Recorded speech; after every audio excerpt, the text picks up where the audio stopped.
Hey, what's going on, people? It is Sunday. It's 2nd of October. I was just Zooming with my older sister, Stephanie, and my nephew, Karim, yesterday. And Karim was noting how this time seems to just disappear anymore. The days just run like water. It's already October. It's almost the end of 2022 already. Where did the year go? Well, it's been quite an eventful year, hasn't it? Nationally, internationally, and personally for all of us, hasn't it? I hope you're doing well. I've heard from a couple of folks who live down in Florida that they're surviving. I have some other friends who live in Florida. I haven't seen any word from them yet, so I hope they're okay. Climate change is real. What can I say? I got on today partially because of a message, a comment that I see today. And I'll read it. It just says, "Thank you, Dereck. Your insights are helping me through a really difficult time. I look back on your videos for wisdom all the time, especially now. Thank you again." Well, thank you for sharing that, and that's partially why I'm so public, like with a couple of videos ago when I just, made a statement about being harassed for years, because it's like I'm not going to stand for it. It's not who I am. And it's just so typical in this world where you have to deal with just really bad intentioned people. So I have to stand up for myself, not having it. Whatever you're struggling with, whatever you're facing, be as strong as you can, and I hope you have the support that you need. That Hurricane Ian, really did some devastation. And this is, I'm watching. It'll be a while to see how they're able to rebuild. Puts things into perspective, doesn't it?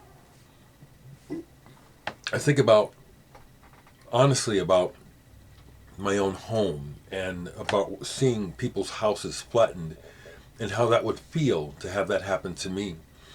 I'm extremely grateful for every day of my life that is intact. Extremely grateful. Not to who or what, but just grateful, that things are okay here. So I hope you are too. Some music. I pulled this back to mind, The Orb. It's a compilation. Apparently came with a magazine, Mixer magazine, that I must have bought. And this was enjoyable.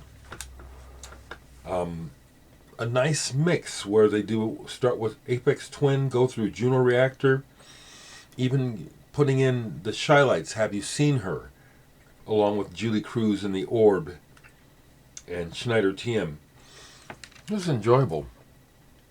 I just let this play yesterday for a while. Good smoking music, okay? That's what was going on then. Just chilling. Yesterday, my sister called and invited me to a Zoom, but I was at the record store. I did join them when I got back, but I'd gotten a message from Mark Manor down at Homer's, wondering if I was interested in this, and sure enough I am. Reissue of Graffiti, 1968 album. One that always eluded me, and over the years it's become more pricey. And for good reason. This is not straight psychedelic. This is exactly what I like because it's an amalgam. It starts off with touching on classical and nicely. There's jazz on here. There's great vocal harmonies. There are also great psychedelic effects, phasing, etc. And towards the end of the album, there's a parts where they get a little over the top, like where the singing gets a little out of control, But that's cool because they're chasing their muse. This is really good, and I've been actually wanting this for a long time. And this is a brand new reissue on Sundays on clear vinyl with a pastiche of the ABC label. I've only got a few, but back in the 60s, when psychedelia looked like it was marketable and there was money to be made, ABC was one of the labels that picked up on that. And they put out a lot of cool records, and some not so cool in the 60s. I thought about grabbing some, but I didn't. Let me see if I just spot one I have in mind. Sakamoto, yes, here we go. So another band that comes to mind from that time period on the ABC label, and these are original copies, is the band Salvation. This is definitely hippie stuff. It's good though. It's good. It's like music of the time. It really is. And then this one, the next one, Gypsy Carnival Caravan by Salvation. I like this one even better. And great illustration. The grin heard around the world. I mean, you know, we've been dealing with the madness of politics and military and man's need to dominate one another for decades, and it just never gets any better. So thank goodness for music and art, family and friends.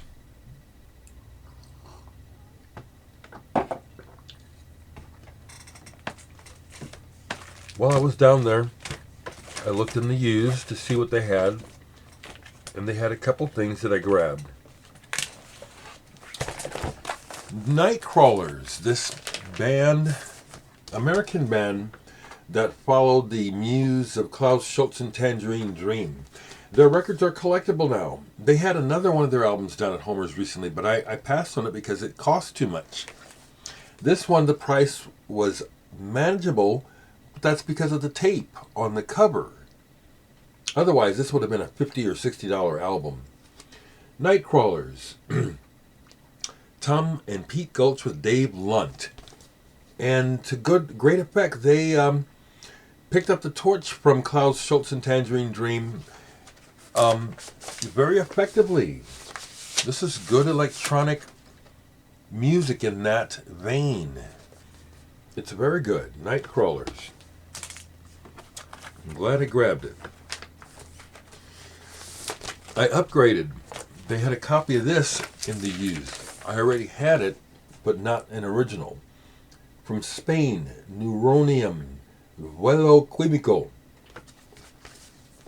Electronic, again, in the somewhere between Tangerine Dream and Pink Floyd as far as their influences.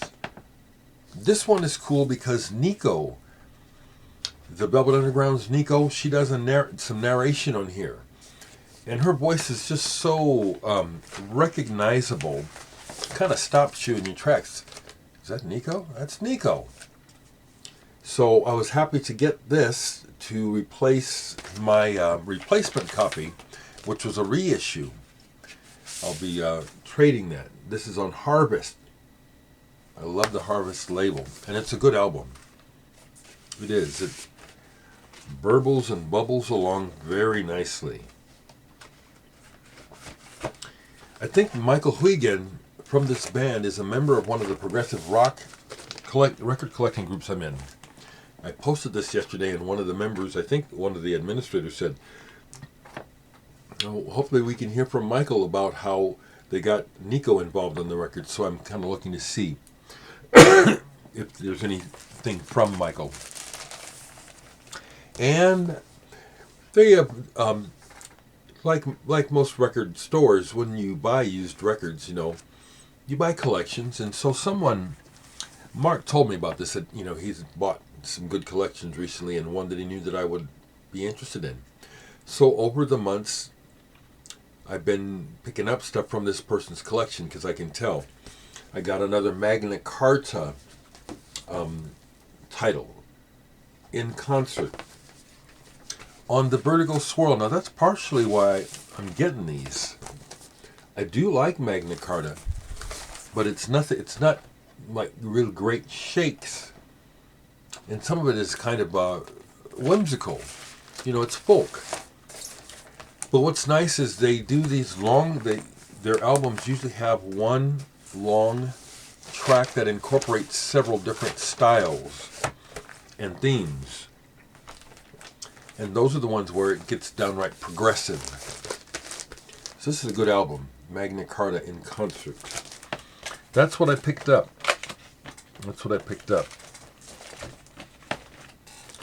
And the other things that are sitting out that I listened to that I'll show you.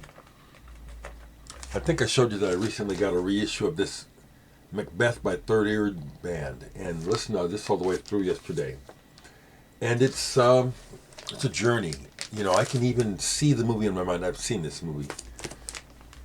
Really compelling music. David Sylvian, his voice is very strong and deep. And interestingly, when they first came out in Japan, I thought he was ripping off Brian Ferry of Roxy Music. But over the years, David Sylvian has really shown his own metal. And this is a compilation. Wonderful. His voice is strong. And he's wise the way that he puts it in. As time has gone on, he's created deeper and deeper listening soundscapes for his voice. Really, really wonderful listening and journeying in the mind when I listen to David Sylvian. Someone posted today that it was 40 years ago today that Genesis had this reunion concert at Milton Keynes, October 7, 1982. They did this reunion to help Peter Gabriel out, who had lost like a boatload of money on starting up WOMAD and having the first WOMAD concert. Apparently, Peter Gabriel actually dealt with death threats over money. And so the fellas got together and did a reunion. Sadly, they didn't invite Steve Hackett, but Steve Hackett showed up and he played towards the end.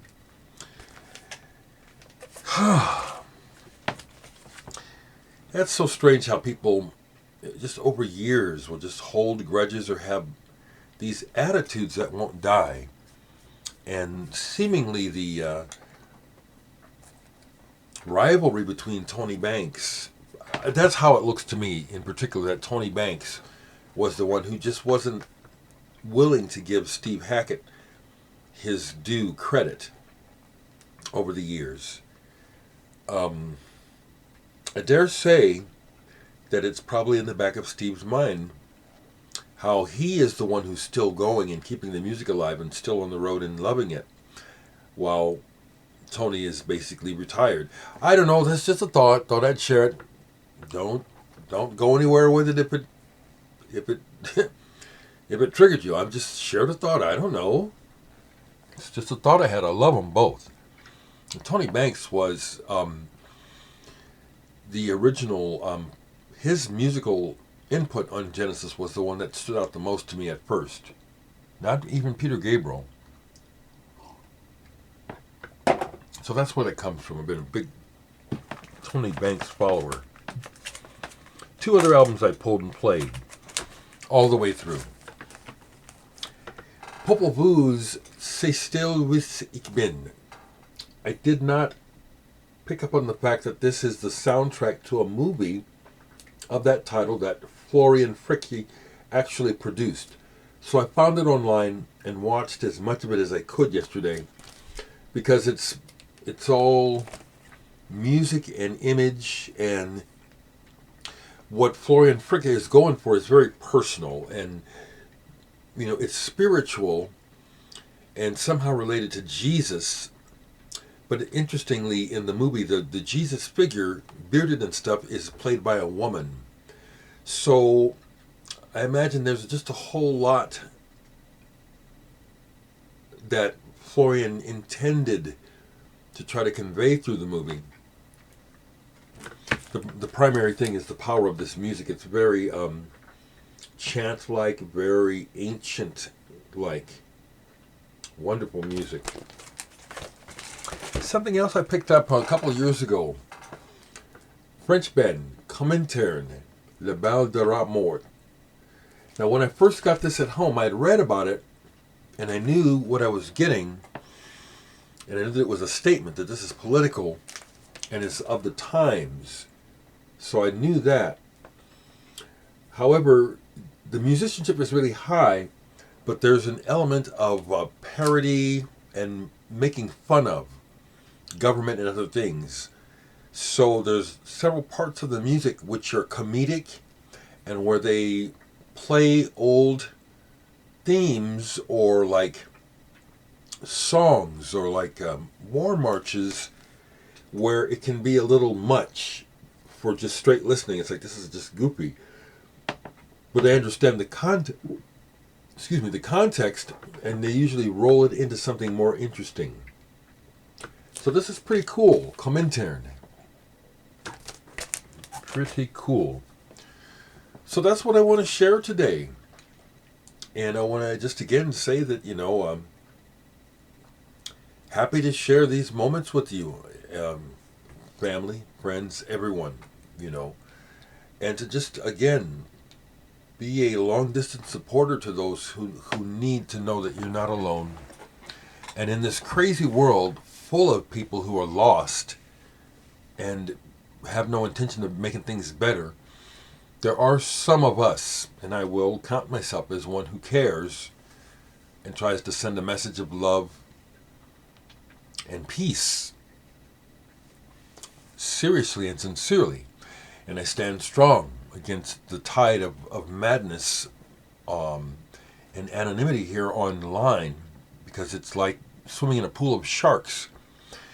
But people know me. I'm well known. And people who know me know that ain't, they know what kind of person I am. So I stand strong, okay? And I'll keep putting that message out, okay? Be well and take care of yourselves, folks. Let me know how you're doing.